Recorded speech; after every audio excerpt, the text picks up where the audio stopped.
Tirumala declaration పై మాజీ CM Jagan రాద్ధాంతం చేస్తున్నారన్నారు కేంద్ర మంత్రి బండి సంజయ్. దళితులను తిరుమలలో అన్యాయం జరుగుతోందంటున్న జగన్ దళితులే అసలైన హిందూ ధర్మ రక్షకులన్న విషయం మర్చిపోయారన్నారు బండి సంజయ్. దళితులపై లేనిపోని ప్రేమ ఒలకబోస్తూ క్రిస్టియన్లుగా మార్చే కుట్ర జరుగుతుందని మండిపడ్డారు. జగన్ పాలనలో ఎంతమంది దళితులకు తిరుమలలో అన్యాయం జరిగిందో చెప్పాలని డిమాండ్ చేశారు. విశ్వాసము లేనట్టుగా నిన్న స్పష్టమైంది. ఈ ఇయరంలో అభ్యంతరం ఏంది? నువ్వు గుడి పోతున్నావు, వెంకటేశ్వర నువ్వు నేను మతం మార్చుకో, నేను హిందువులకు వస్తా అని చెప్పి డిక్లరేషన్ అవసరం లేదు. నేను క్రైస్తవునివే ఒప్పుకున్నావు. నేను క్రైస్తవుని దేవుడి దగ్గరికి ఎందుకు వస్తావు? నువ్వు ఆ దేవుడి విశ్వాసాన్ని నమ్మకుండానే రావాలి.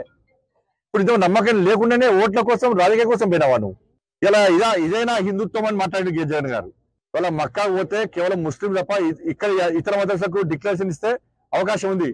మక్కా పోతే ఇతర మతస్థులను రానియరు. వాళ్ళ ఇమాములు సర్టిఫికేట్ ఇస్తేనే రాణిస్తారు. మరి ఇదేనా ఇస్లాం అనగలుగుతారా? వాటికన్ సిటీకి వెళ్తే అక్కడ డ్రెస్ కోడ్ ఉంటుంది, ఇతర మతస్థులు రానియరు. దేశంలో అనేక చర్చిల్లో ఇతర ప్రాంతాలు ఇతర దేశాల్లో కూడా అనేక చర్చిల్లో అనేక నిబంధనలు ఉన్నాయి.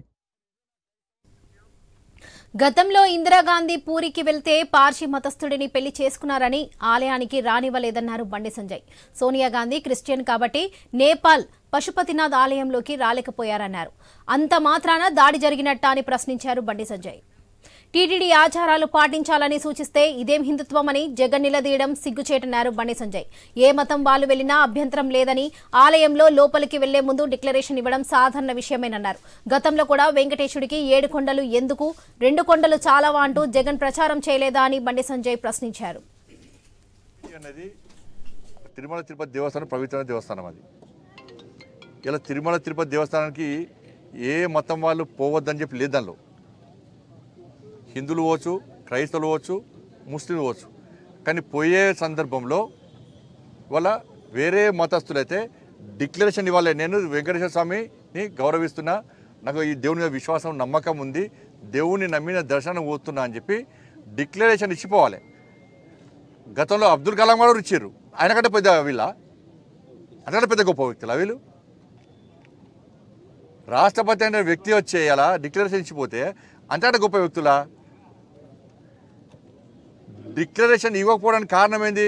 మరి గతంలో డిక్లరేషన్ ఎందుకు పోయినట్టు అంతా చూస్తే ఇప్పుడు జగన్ గారి వివరాలు చూస్తుంటే ఇది గతంలో కేవలం హిందువుల ఓట్ల కోసం మాత్రమే వెంకటేశ్వర స్వామిని నమ్మినట్లుగా నటించిన విషయం దీని ద్వారా స్పష్టమవుతుంది. ఆయన వివరాలు చూస్తే స్పష్టమవుతున్నది. ఆయన దేవుని విశ్వాసం, వెంకటేశ్వర స్వామి విశ్వాసము లేనట్టుగా నిన్న స్పష్టమైంది. ఈ ఇయరంలో అభ్యంతరం ఏంది? నువ్వు గుడి పోతున్నావు, వెంకటేశ్వర నువ్వు నేను మతం మార్చుకో, నేను హిందువులకు వస్తా అని చెప్పి డిక్లరేషన్ అవసరం లేదు. నేను క్రైస్తవునివే ఒప్పుకున్నావు. నేను క్రైస్తవుని దేవుని దగ్గరికి ఎందుకు వస్తావు? నువ్వు ఆ దేవుని విశ్వాసాన్ని నమ్మకుండానే రావాలి. ఇప్పుడు ఇంత నమ్మకం లేకుండానే ఓట్ల కోసం రాజకీయ కోసం పోయినావా నువ్వు? ఎంఏ పార్టీ ఓవైసీ గారు ఏం చేశారంటే ఏదో మదర్సాల గురించి మాట్లాడారు. ఇలా ఉత్తరప్రదేశ్లో ఒకటే మదర్సాలో 9 మందిని అరెస్ట్ చేసి అక్కడ మారిన ఆయుధాలు రికవరీ చేస్తాం. ఇది వాస్తవమా కాదా? దీని మాట్లాడు. పాలస్తీనా గురించి మాట్లాడుతావు, పాకిస్తాన్ గురించి మాట్లాడుతావు. అసలు నీ ఓల్డ్ సిటీ న్యూ సిటీ ఎందుకైతే చెప్పడం కావచ్చు. ఇవాళ ఇవన్నీ మాట్లాడి ఏం చేసింటే కన్వీనర్కి మాజీ డిప్యూటీ ఒక అంటాడు, ఆయన బడికేసి నన్ను తిప్పిస్తాడు.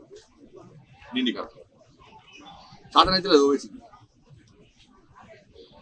కేసీఆర్ గిట్టిన బండి సంజయ్ అంటే ఆడు పూరడు అన్నాడు, కేసీఆర్ గిట్టిన అన్నాడు. పూరని దమ్మైందో చూపెట్టాం మేము కార్యకర్తలు అందరం కలిసి. ఇప్పుడు నేను ఆయన డిప్యూటీ మేయర్ అంటే మాజీ డిప్యూటీ మేయర్కి హైదరాబాద్ వచ్చి నా గురించి ఏదో మాట్లాడు. బండి సంజయ్ దమ్మైందో, భారతీయ జనతా కార్యకర్తలు దమ్మైందో కరీంనగర్ తెలుసు. ఏం చేస్తామో, ఎట్లా చేస్తామో, ఏమేం చేస్తామో కూడా తెలుసు. అటువంటి పరిస్థితి